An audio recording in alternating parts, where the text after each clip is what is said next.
Okay, so this question is on page 30 of your packet.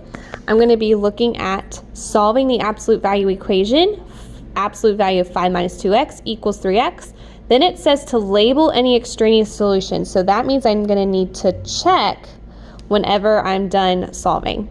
So whenever I see an absolute value, my first step is to get the absolute value thing by itself. And it looks like it already is.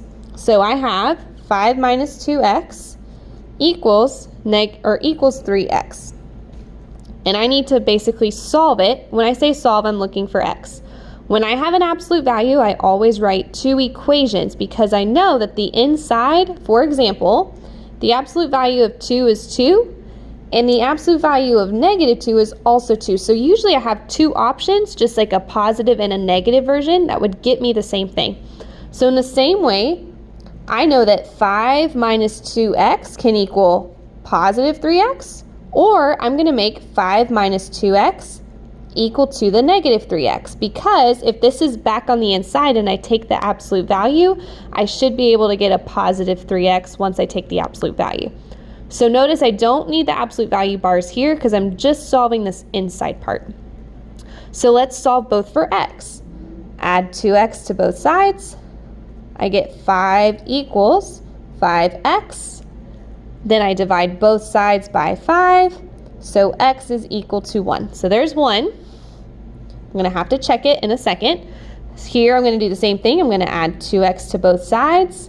But now I have minus 3x plus 2x, which is actually minus x. So if 5 is equal to negative x, I can divide both sides by negative 1.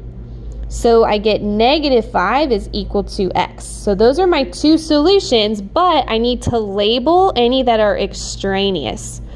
So what I do is I check by plugging it in to my original equation. So I'm going to plug in 5 minus 2 times x, which was 1. So notice I'm just plugging it in, equals 3 times my x again, which is 1. So 2 times 1 is just 2. So 5 minus 2 is going to give me 3 on the inside, and 3 times 1 is plain 3. So this equation is true. That one is correct, so I don't have to touch anything. That's a good solution. Let's check negative 5. So when I check negative 5, I have the absolute value. So again, I'm plugging it into the original. 5 minus 2 times negative 5 equals 3 times negative 5. So just plugging it in for x into my original equation. If I do 5 minus 2 times negative 5, well, turns into a 5 plus 10 because negative 2 times negative 5 is plus 10. And 3 times negative 5 is negative 15. 5 plus 10 is 15 inside the absolute value, but the absolute value can never be a negative, so this is not correct.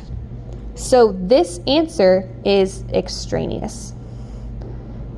So I would have gotten, if this was a 2-point problem, 1 point for showing x is equal to 1, and 1 point for showing that x is negative 5, but showing that it's extraneous.